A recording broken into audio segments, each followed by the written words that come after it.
Good afternoon, my dear students. Wish you all a very happy week ahead of you. We shall discuss the Hindu dated January 23 today. The Sunday's paper and today's paper will be discussed tomorrow. We shall try to cover all the important topics for the preparation of the upcoming examinations, and I shall give you a lot of questions also in between. These questions will be available in our mobile applications daily Gyan section on a date to date basis. So you can watch those questions again, you can go through those questions again by visiting the daily Gyan.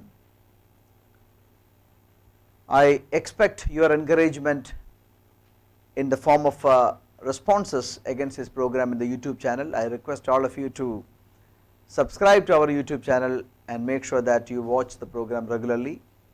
We have got 2 live sessions for the time being.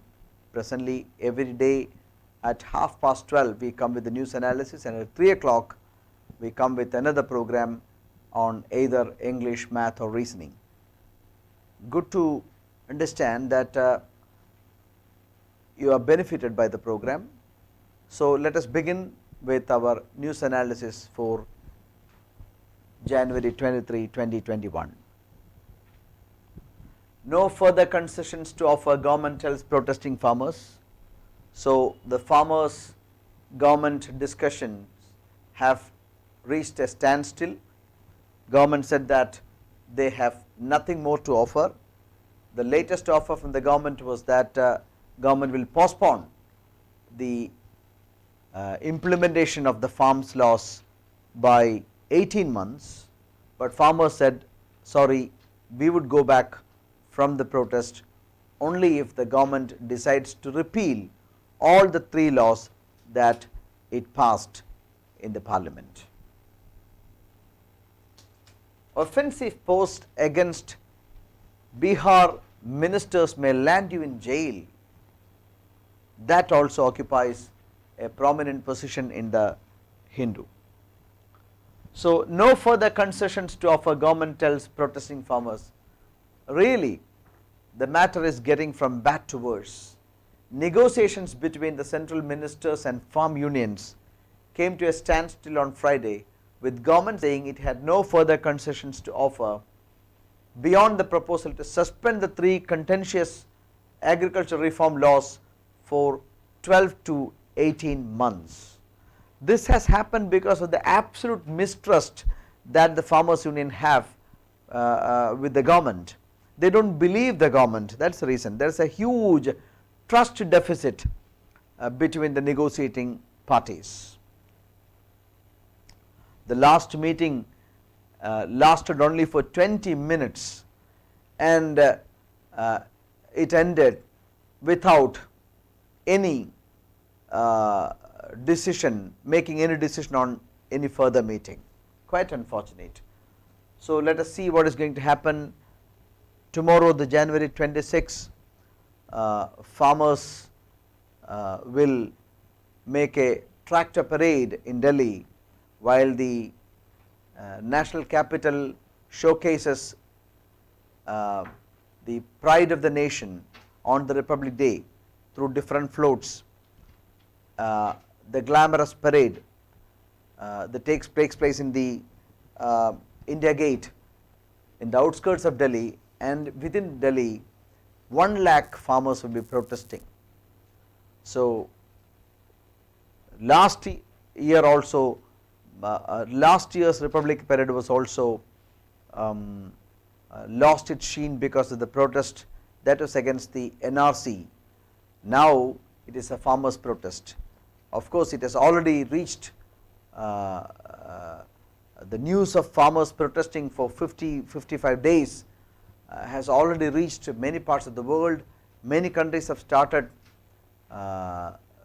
responding, putting pressure on the Indian government, but the government says that they have nothing more to offer.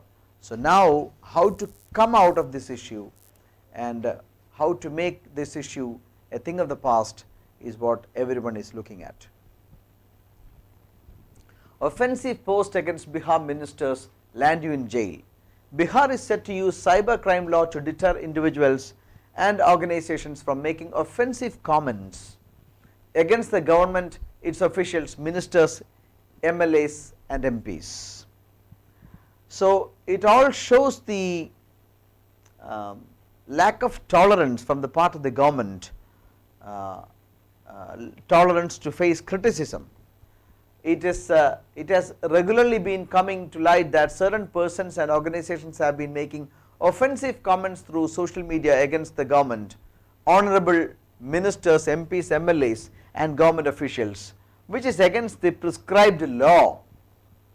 For this act, it seems appropriate to take action against such organizations and individuals, says IGP Economic Offences Wing, which handles cybercrime, said in a letter written on January 21 to all principal secretaries and secretaries. You are all requested to inform the Economic Offences Wing of about any such act so that suitable legal action can be taken against those organizations after investigation. It shows the intolerance of the governments. Modern governments have to learn how to withstand new modes of criticism. Now, with the opening up of social media platforms, everyone has become his own media. There are certain aberrations that would take place here and there, but mostly social media definitely has got a place in modern lives. So, ministers, MLAs, MPs and everybody within the government have to understand the reality, and they have to be ready to digest the criticism and understand that people are having a new weapon with themselves to criticize the government and say what is wrong is as wrong.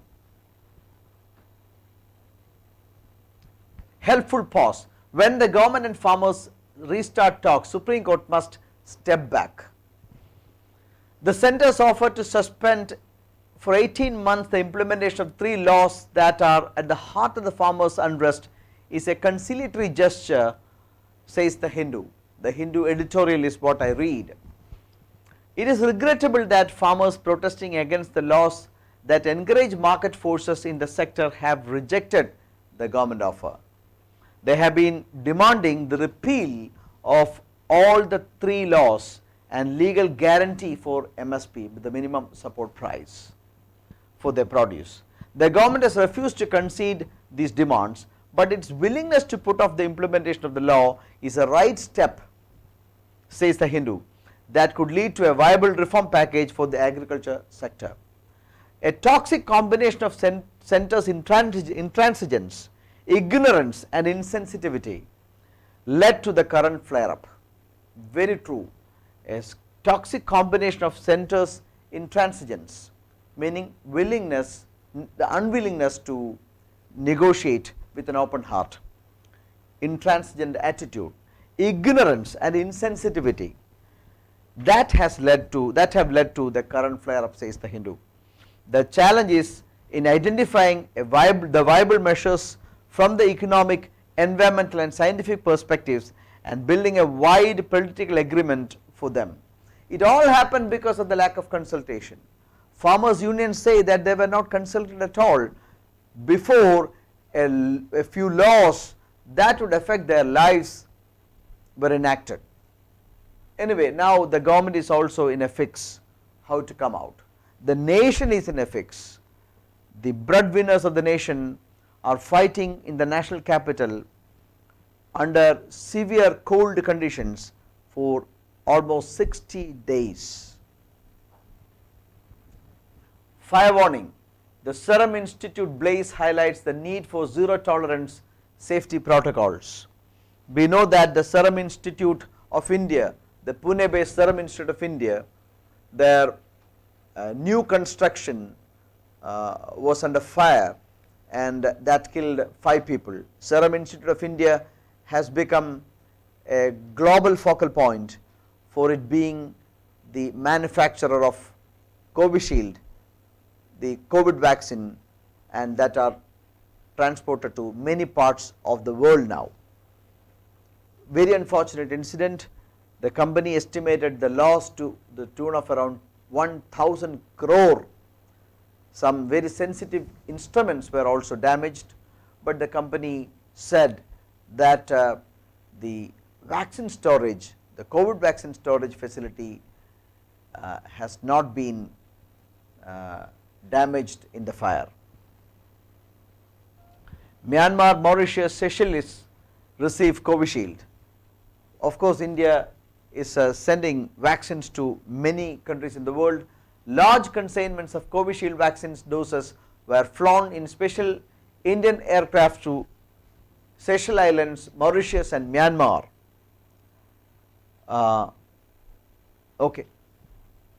The shipments of the vaccines manufactured by the Serum Institute of India in Pune is a part of the vaccine Maitri diplomacy that the Ministry of External Affairs said will cover Africa, which is in need of affordable COVID-19 vaccine doses. Of course, no other country can produce vaccines at a cheaper rate, as cheaper as India may do. Today's consignments of 15 lakh doses for Myanmar, 1 lakh doses to Mauritius and 50,000 doses to Seychelles Islands are being airlifted, said official spokesperson of the Ministry of External Affairs. Supplies as grant assistance to Sri Lanka and Afghanistan will be undertaken after receiving confirmation of regulatory clearances from these countries. Okay, so it's a time for vaccine diplomacy.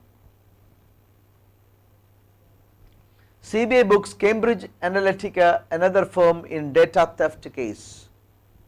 Data theft is a new threat.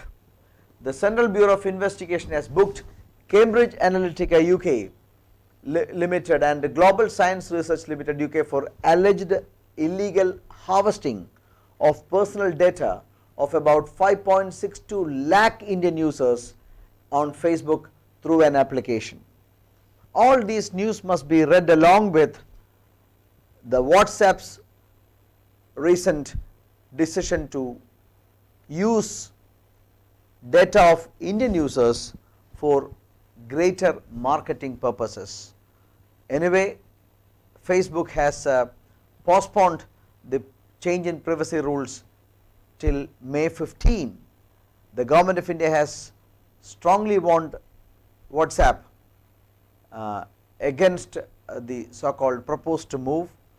The Supreme Court of India did not act that strongly.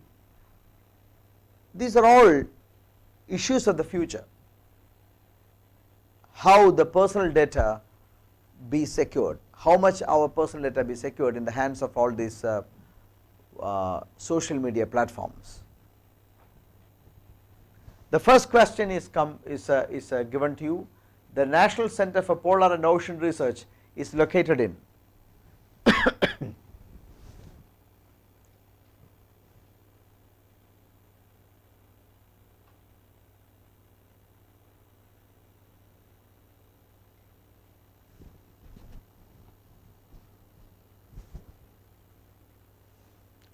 Yes, let the responses come. Is it Kochi, Kerala, Chennai, Tamil Nadu, Vasco da Gama, Goa, Kolkata, West Bengal, or none of these? Okay.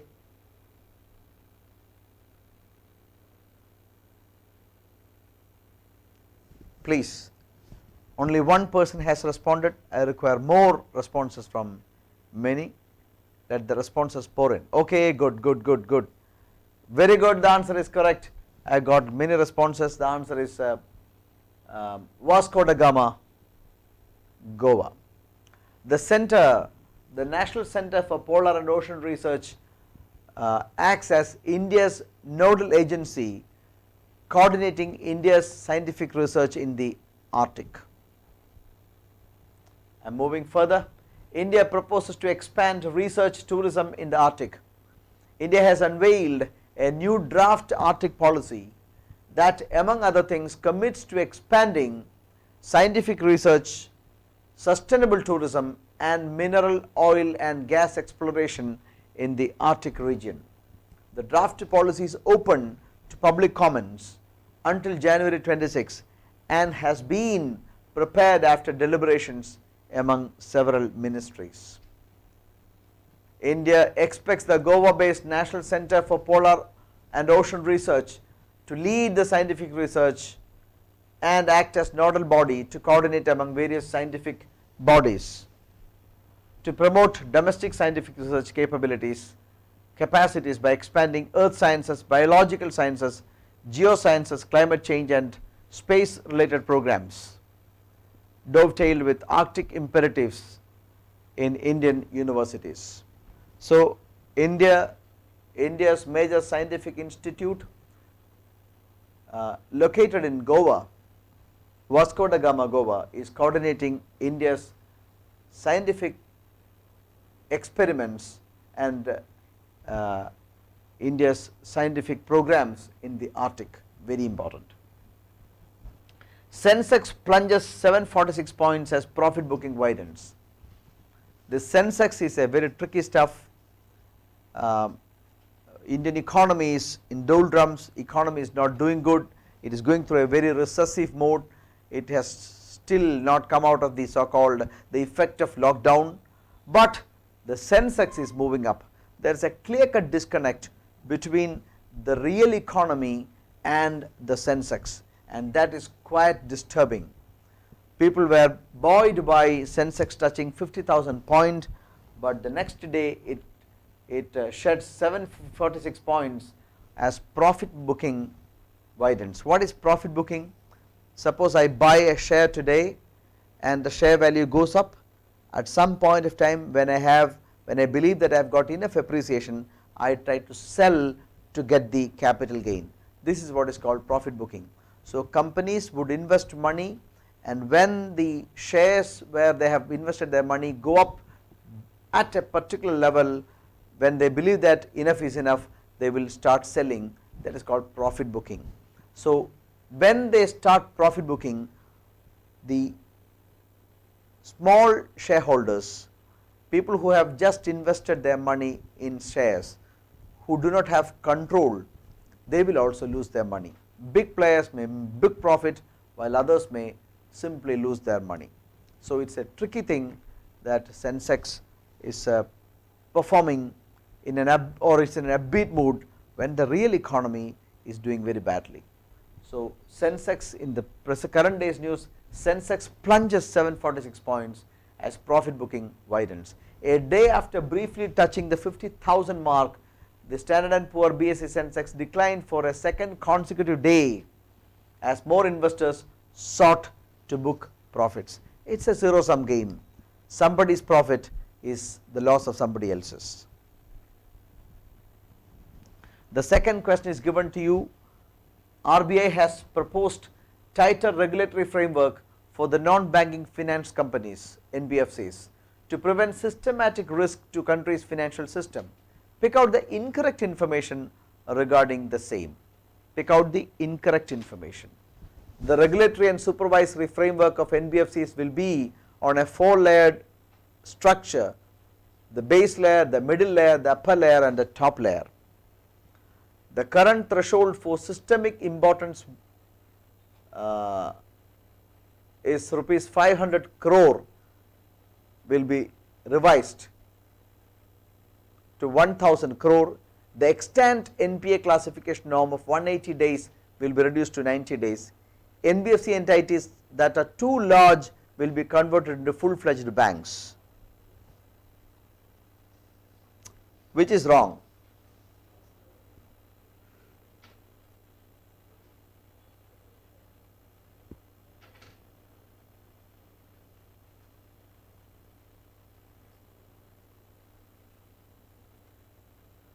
Yes.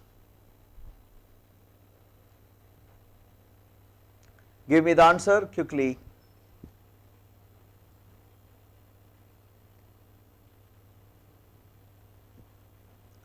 I require your responses.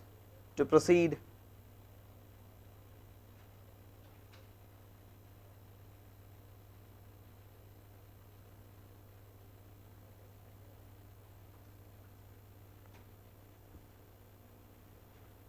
Enough is enough. Come on, I have given you a lot of time.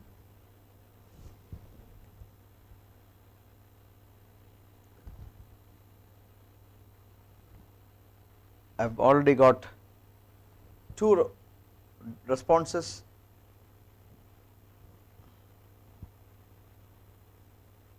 Yes, the response choice 5 is correct. Choice 5 is correct. There is D only is correct. There is no such proposal from RBI. There is no such proposal from RBI. NBFC entities that are too large will be converted to full-fledged banks. There is no such proposal, but the other 3 are valid. There will be a 4-layer structure, and current threshold limit for systemic importance is 500 crore. That will be converted to 1000 crore, meaning companies with a capital base of 1000 crore, only 1000 crore will be considered companies of systemic importance. And NPA classification norms at present for banks are 90 days, banks follow 90 days while NBFCs follow 180 days, but that will also be reduced to 90 days. These are the 3 proposals. We know that a few NBFCs went bankrupt last year, so RBI is tightening its regulatory framework for NBFCs, and these proposals are part of that tightening program.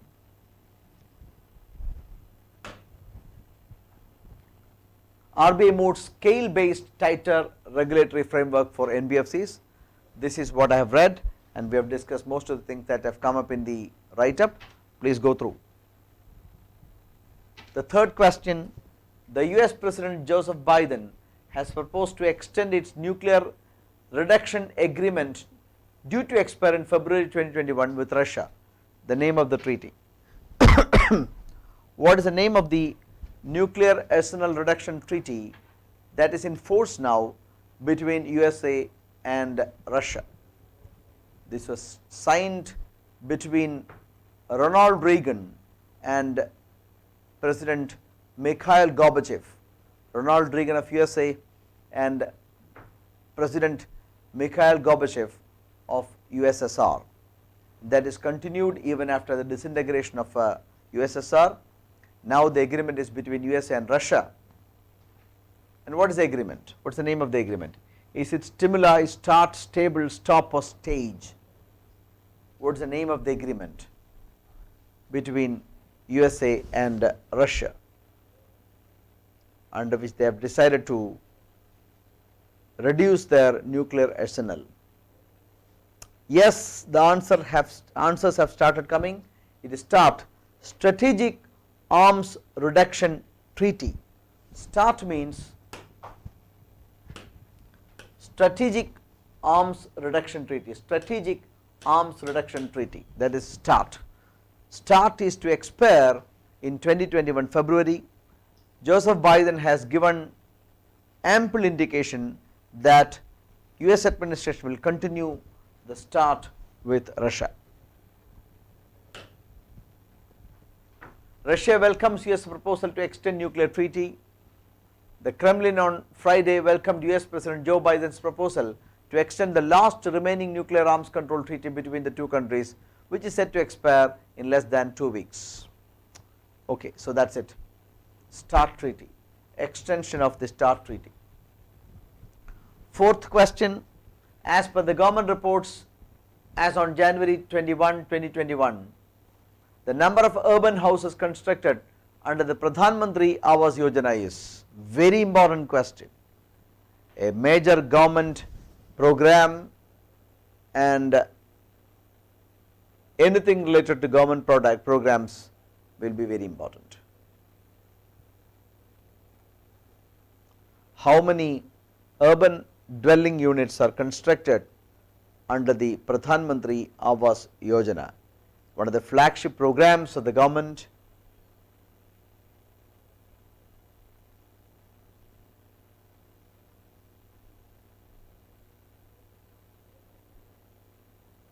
Yes, give me the answer quickly.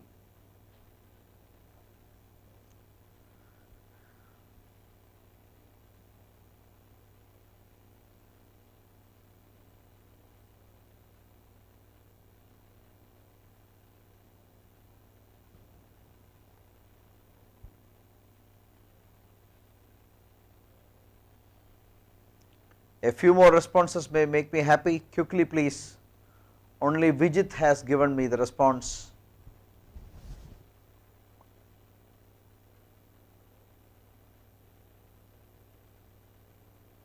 Okay, the fourth option is correct. It is 1.1 crore. 1.1 crore housing units are constructed under the Pradhan Mantri Awas Yojana as on January 21, 2021.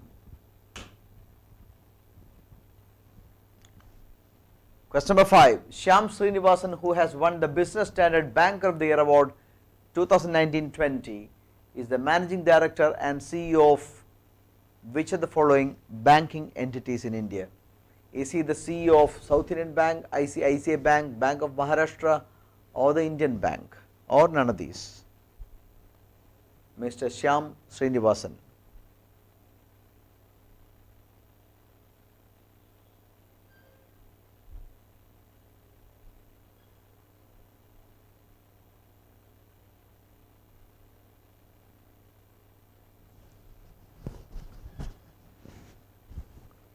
Okay, the answer is correct. The fifth option, it is the Federal Bank, the Federal Bank Limited. Mr. Shyam Srinivasan is the Managing Director and CEO of the Federal Bank, the Kerala based, the Aluva based Federal Bank. Question number 6. The National Migration Support Portal to support migrant labour is named Shram Shakti, Shramik Portal, Shram Nyay, Shramik Awas, Shramik Nyay. National Migration Support Portal, very, very important.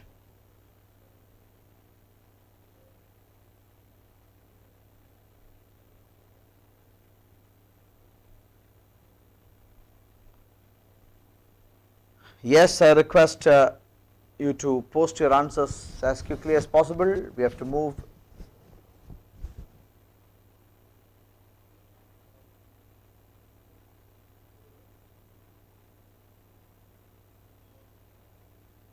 Quickly, please.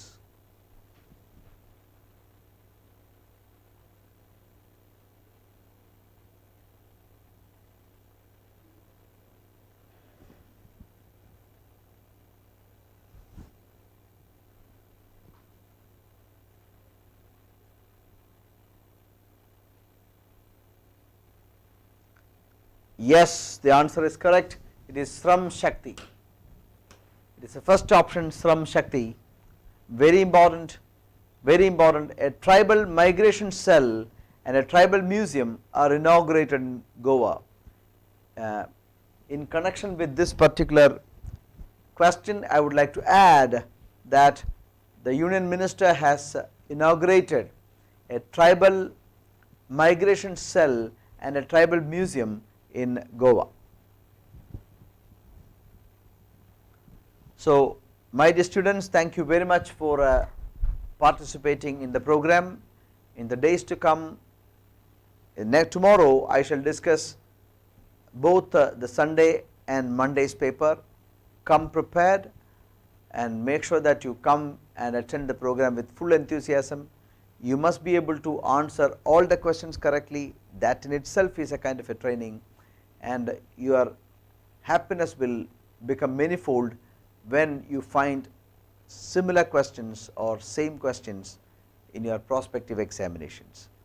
All the questions that we discussed today will be available both in the YouTube and as well as in our application, and in our applications too, in the daily GAN section. At 3 o'clock we shall meet again with another live program, either in math, English or reasoning. Till then, goodbye. Thank you very much.